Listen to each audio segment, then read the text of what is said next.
This morning, we ring the peace bowl once again for our collective hope of peace on earth. We acknowledge that these lands that we love are the ancestral lands of the Yavapai peoples, the Wipukepas, the Tokepayas, the Cuevcapayas, and the Yavapai. Last Thursday, April 8th, was Yom HaShoah, Holocaust Remembrance Day. We ring the bowl today for that great loss.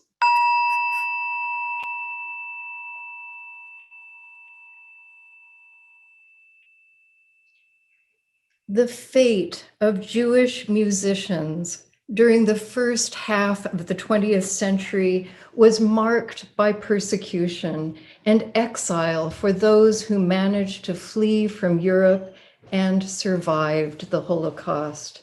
Some Jewish musicians and composers settled in the United States, like Ernst Bloch.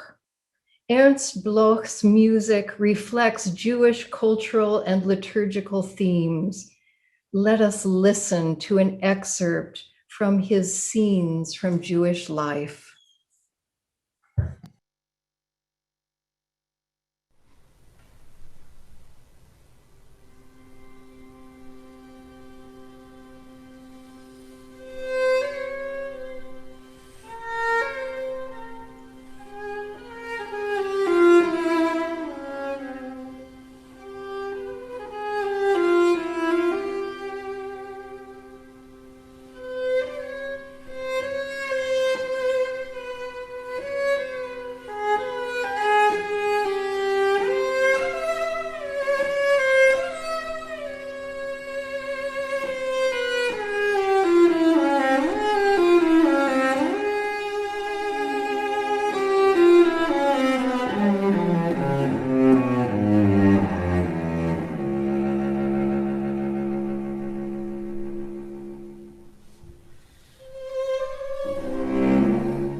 Good morning. Welcome to Granite Peak Unitarian Universalist Congregation in Prescott, Arizona. I am Rhea Batterman, your worship associate for today. We extend a warm welcome to all of you. We're so glad you could join us this morning, and we hope that you are healthy and happy and have received your vaccinations. We want to stay connected, so please join us for the breakout rooms after the service. This will give us time to chat with friends and neighbors and maybe some visitors in small groups to get to know each other and just chit-chat. If you are joining us for the first time, please visit our website for more information. It's gpucc@prescottuu.org. This is the mission statement of our congregation. We are a compassionate, spiritual community that celebrates diversity, nurtures the personal and spiritual growth of all ages, shares our gifts, promotes justice for all, and serves the world we live in. We extend our thanks to all who contributed to today's presentation of the service: Reverend Patty Willis, Heather Knowles for her technical direction, Mary Lou Prince for her musical direction, and we send our special love to our wonderful Mary Lou. We hope you get better really quickly. And also we give thanks to Russ and Lena for their special music. Although we are physically apart, we are still in community, and we continue with some of our meetings and activities via the internet and Zoom. So please continue to check out the weekly Peak email newsletter or our website and Facebook page for announcements, and join in on our regular weekly Zoom meetings. Some of them are the Wednesday Granite Peak and Religion Forum at 10 a.m. Children's service for the younger kids is happening now. Children's 5 through grade 5 and above meet at 11:30. And you can contact Bev Bostrom for the Zoom link and today's email from Heather Knowles.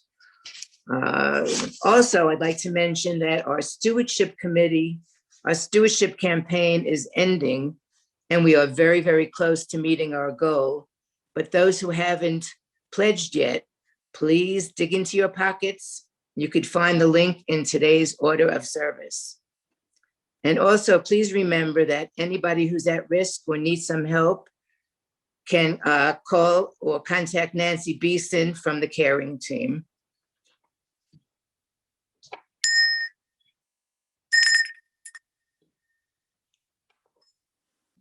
Before I light the chalice, I would like to read a poem that I have found about the Holocaust that's very apropos for this particular moment. It's called Holocaust by Barbara Sonic. We played, we laughed, we were loved. We were ripped from the arms of our parents and thrown into the fire. We were nothing more than children. We had a future.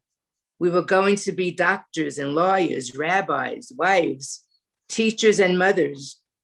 We had dreams, and then we had no hope. We were taken away in the dead of night, like cattle in cars. No air to breathe, smothering, crying, starving, dying.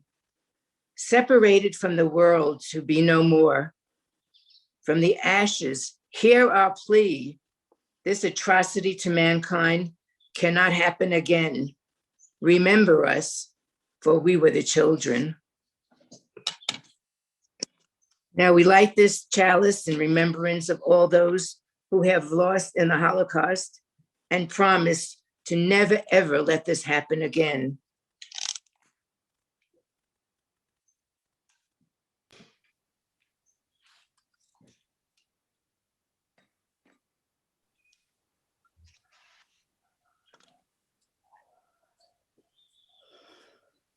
Thank you, Ria. Thank you. And I know that this day has special meaning for you because your father's family was lost in the Holocaust. And there are many links to this awful time within our congregation. And I know that many of you, all of us, are feeling that spring is around us. And even as we remember, our hearts rise with joy, as did Eddie Hillesum, a marvelous Jewish scholar, a scholar of Russian, who lived her one precious life in Nazi-occupied Amsterdam. She loved the scent of spring, the flowers that began to bloom. And although she had an opportunity to go to safety, she stayed and gave comfort to the Jews who were unable to escape. She died in Auschwitz on the 30th of November, 1943, and she left us her marvelous diaries. It is wartime, she wrote. There are concentration camps. I can say of so many of the houses I pass, here the son has been thrown into prison, there the father has been taken hostage, and an 18-year-old boy in that house over there has been sentenced to death. And these streets and houses are all so close to my own. I know how very nervous people are. I know about the mounting human suffering. I know the persecution and oppression and despotism and the impotent fury and the terrible sadism. I know it all. And yet, at unguarded moments when left to myself, I suddenly lie against the naked breast of life, and her arms round me are so gentle and protective, and my own heartbeat is difficult to describe. So slow and so regular and so soft, almost muffled, but so constant as if it would never stop. That is also my attitude to life. And I believe that neither war nor any other senseless human atrocity will ever be able to change it. Today, together for the unchangeable, let us sing, Morning Has Come. Let us say our covenant together. Love is the doctrine of this congregation, the quest for truth its sacrament, and service is its prayer.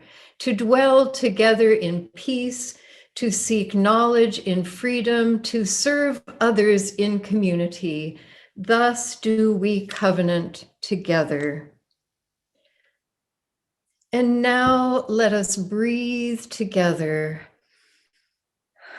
And as I ring this bell, let us consider all the joys and sorrows that are among us, that are on our hearts, our feelings of loss and our feelings of happiness.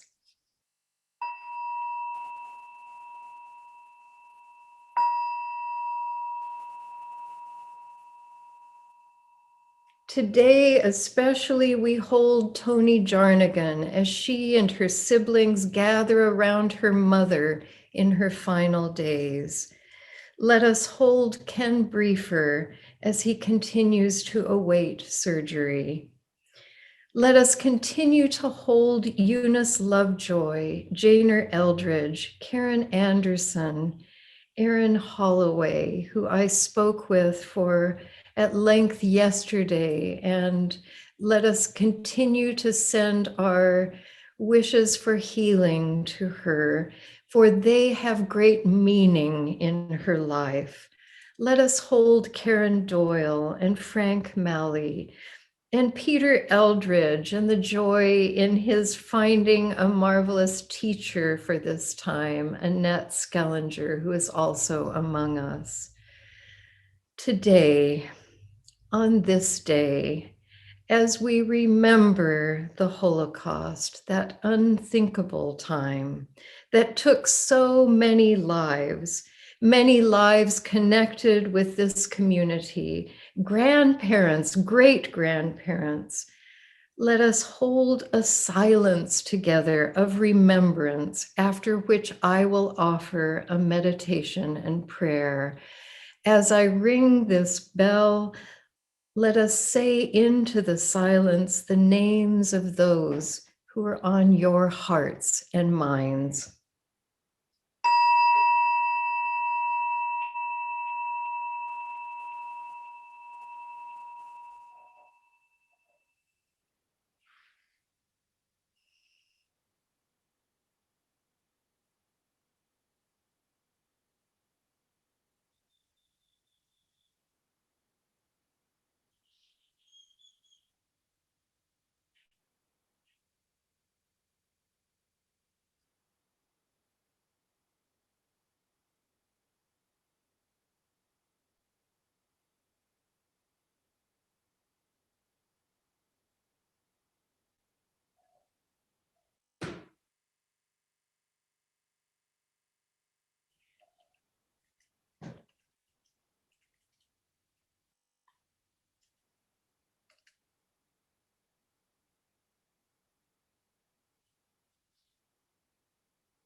Let us also especially hold Ed Rosage as he is finding out what has been happening in his health, and let us hold his family too, who are supporting him. Spirit of life, we are here, showing up on this day, lifted by the presence of all we see around us. Today, we remember the millions of individuals, of men and women and children who died in the Holocaust. Their loss to this world is great. May this remembrance imbue us with the courage to stand against hatred in whatever form we find it. We ask for comfort for those whose lives are still touched by the trauma of those days and years. We ask for comfort for those who are grieving. We ask for strength for those who are recovering, and hope for those who have lost hope. During the week, in our lonely hours, when we wake unable to go back to sleep, may the love of this community be felt as comfort and a knowledge that we are not alone. Amen, and may it be so. And now please join me and Lena and Russ in singing Walking, Walking with You.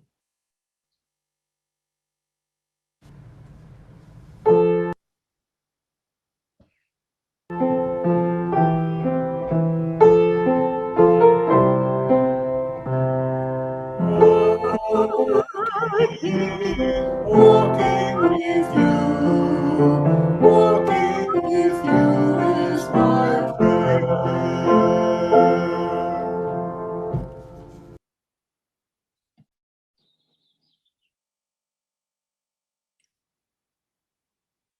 This is the time in our service when we normally gather the offering at the sanctuary.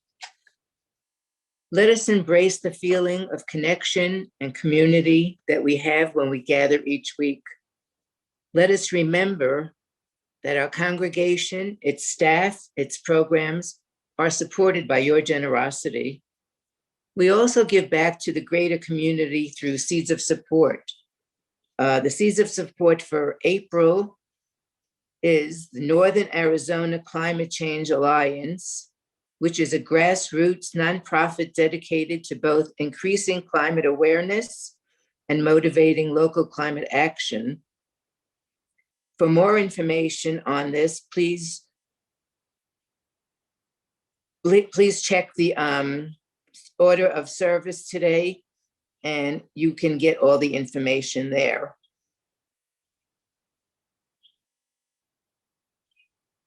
During this time, we also would like you to, I'm having a little senior moment, to give during this distance time. Also, please give to prescottuu.org. On the bottom left-hand side of the service, click the word donate and contribute via PayPal. The link is also available in the chat on the video. Please note in the comment box or the memo line if you mail by check. If your funds or your pledge, go to SOS or donation to Granite Peak. What is given in love is received in gratitude. Blessed be. Reverend Patty will now introduce the following music.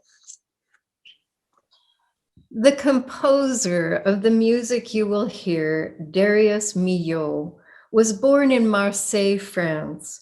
His father was from a Jewish family from Aix-en-Provence, and his mother from a Sephardic Jewish family from Italy. The Milhauds were able to escape the Holocaust by emigrating to the United States. This composer's voice was saved. Let us listen to Milhaud's Scaramouche.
Viktor Ullmann, a Jewish composer, did not escape the Holocaust, and he wrote powerful music during his time in concentration camps. Born in the Czech Republic, Ullmann became a conductor and wrote piano music, choral works, opera, and more. His promising career was interrupted when he was sent to the Theresienstadt camp in 1942, an unusual camp full of artists and musicians.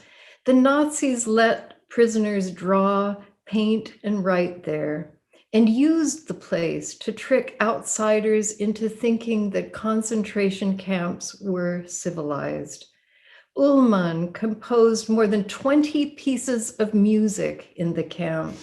One of the manuscripts that survived is the music you will hear today, Ullmann's String Quartet No. 3. Shaw, a performer of his work, says that Ullmann was going for something extreme when he wrote the piece. Some parts of the score call for the musicians to play with all of your strength. This performer wrote, that ferocious soul that he had is really amazing. Let us listen to the first movement of Viktor Ullmann's String Quartet No. 3.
Viktor Ullmann, may his name be remembered.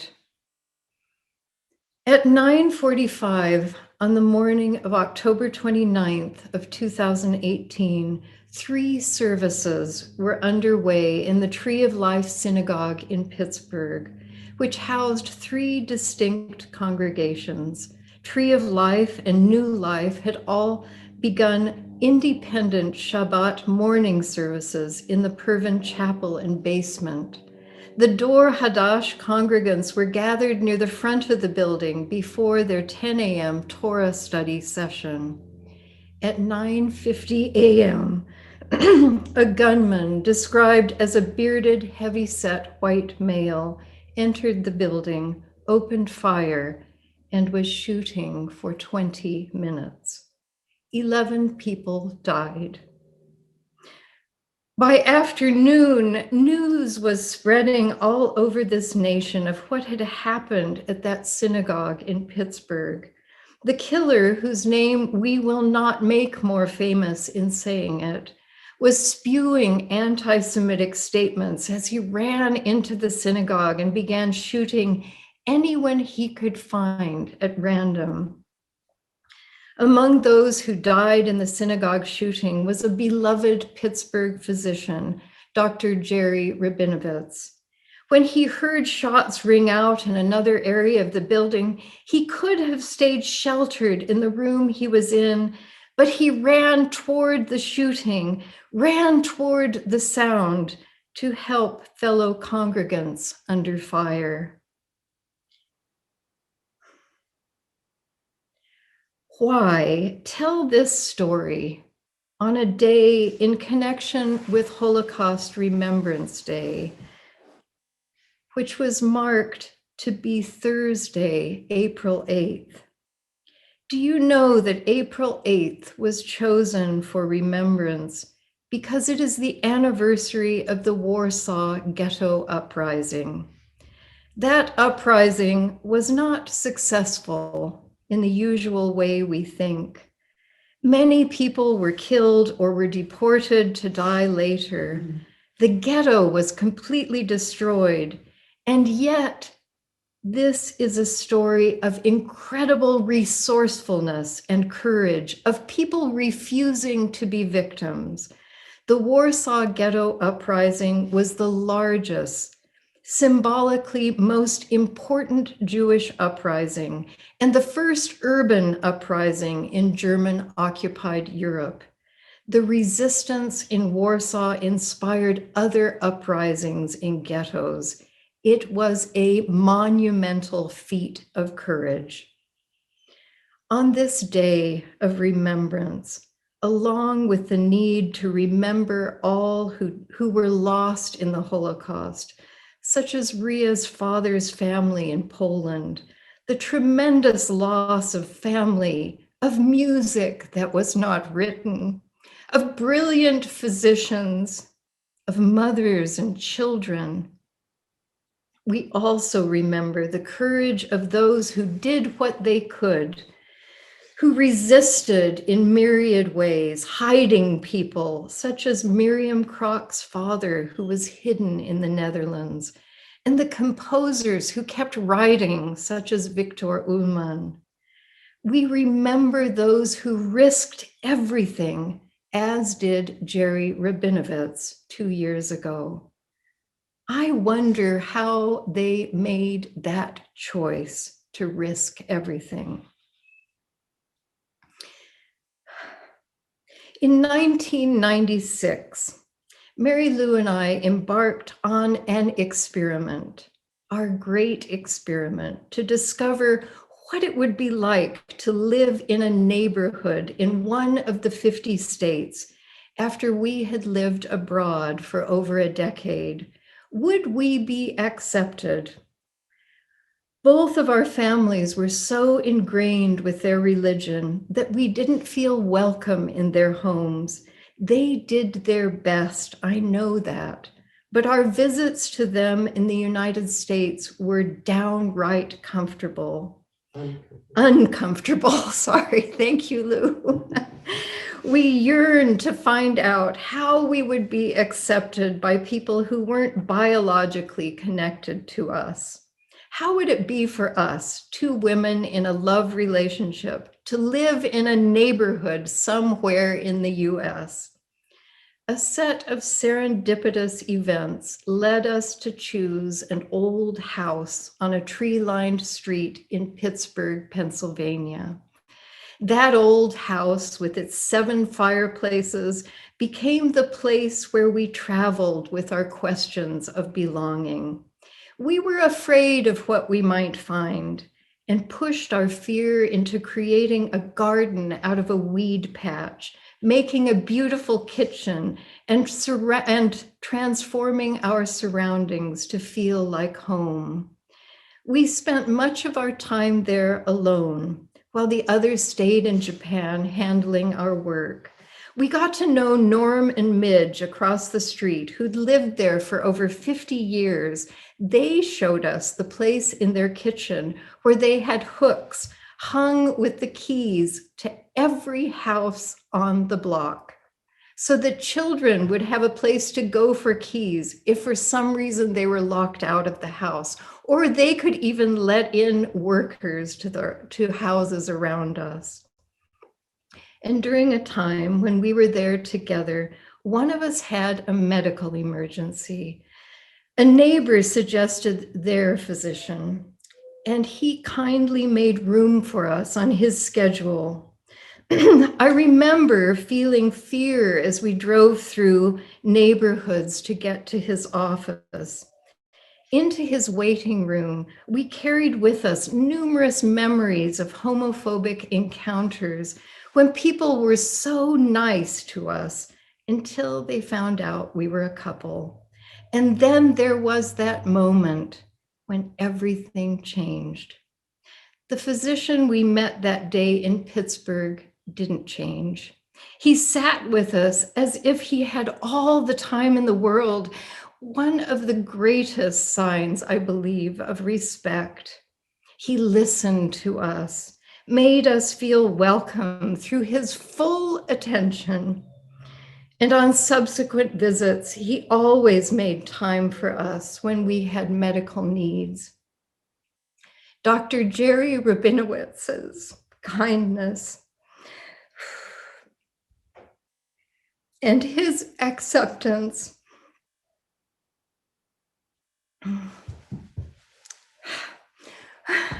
were part of the evidence that we gathered during our 6 years of going back and forth to Pittsburgh from Japan.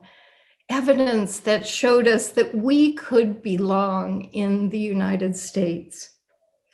Our Dr. Jerry was in a habit of listening, of seeing his role as a healer of hearts. Just a moment, I'm going to have a glass of water, just a second.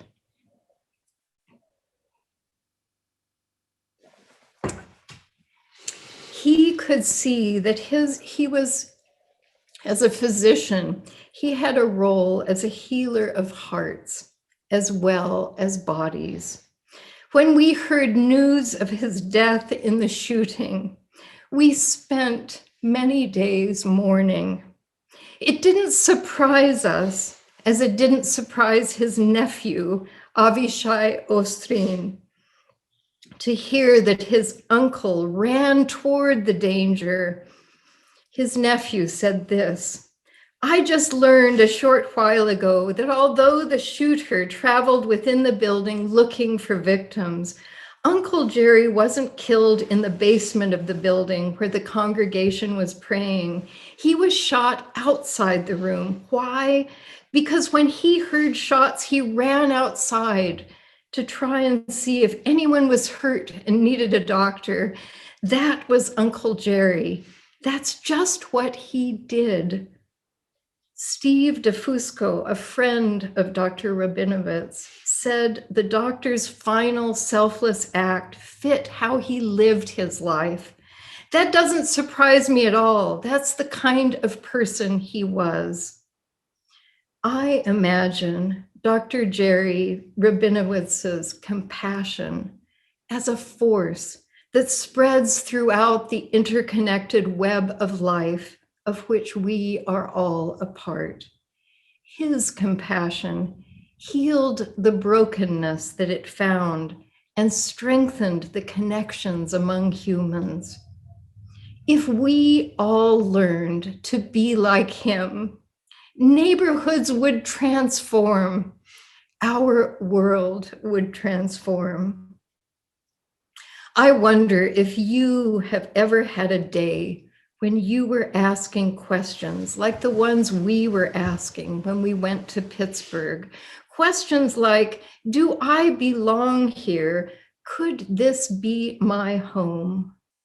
On such days, and I think on all days, The small actions of others, their welcome or their rejection, can feel very personal. We live in a world hungry for people like Dr. Jerry Rabinowitz, and now he is gone.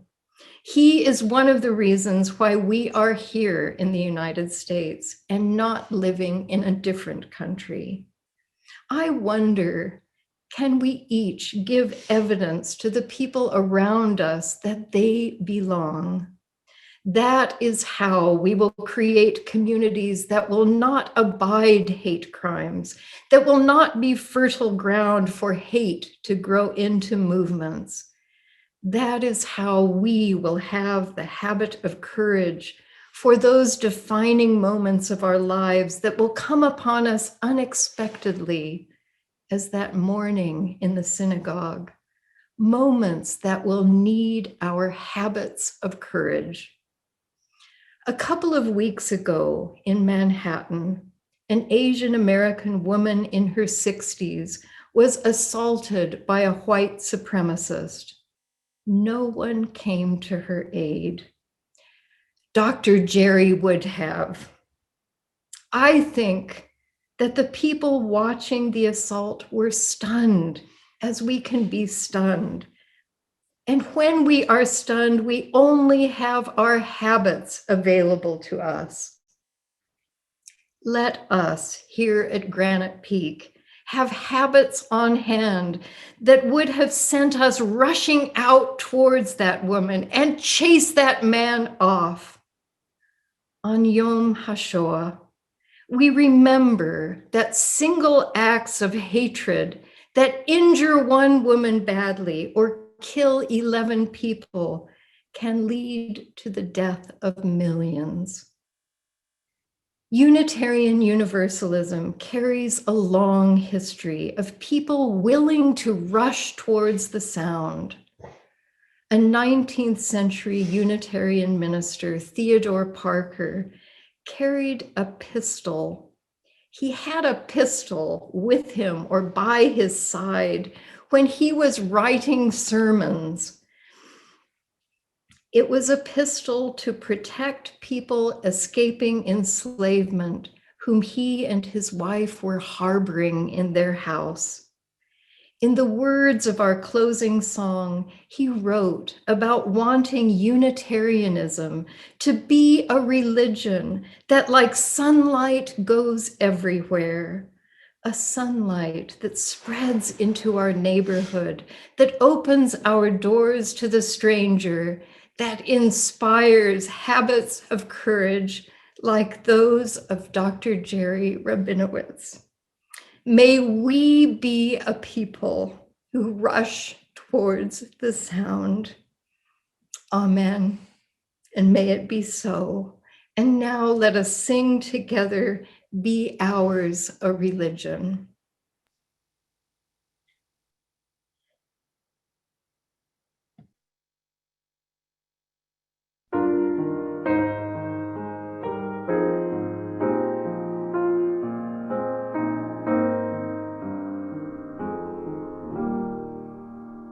Be ours a religion which, like sunshine, goes everywhere. Its temple, all space, its shrine, the good heart, its creed, all truth, its ritual works of love.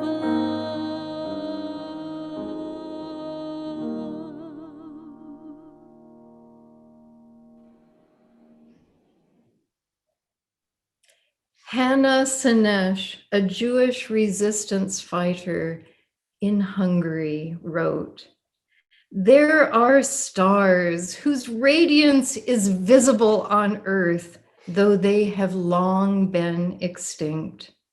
There are people whose brilliance continues to light the world, even though they are no longer among the living.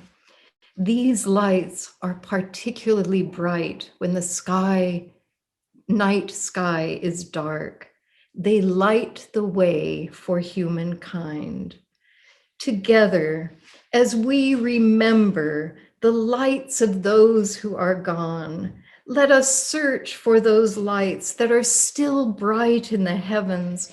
Let us celebrate the music, the writing, and the courage of those people who composed music, painted paintings, harbored neighbors, and who rushed towards the sound, knowing that they were heading into danger. May we be such a people. Amen, and may it be so. And now let us listen to a dancing kind of music, klezmer. It's a style of folk music that draws you out of your chair. It draws upon the traditions of Ashkenazi Judaism and Eastern European folk traditions. The term klezmer combines the Hebrew words for vessel and melody. Let us listen to a klezmer orchestra in Barcelona. Shalom Aleichem.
Before we extinguish our chalice, we have a short announcement, and that is that there will be drumming tonight on Zoom. Wait, tomorrow night, sorry.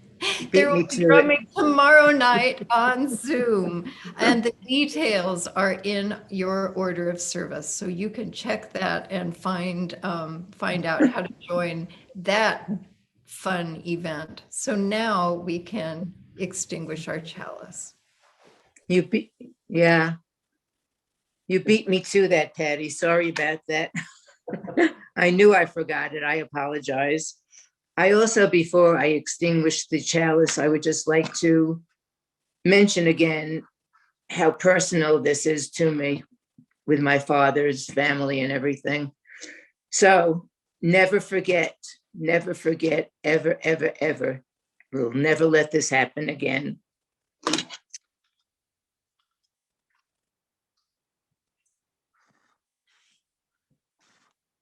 Can't get this sucker. We extinguish this flame, but not the light of truth, the warmth of community, or the fire of commitment. These we carry in our hearts until we are together again. Now, for everybody who would like to, it's time to greet your neighbor in breakout rooms, and I hope you enjoy. Thank you. Bye-bye now.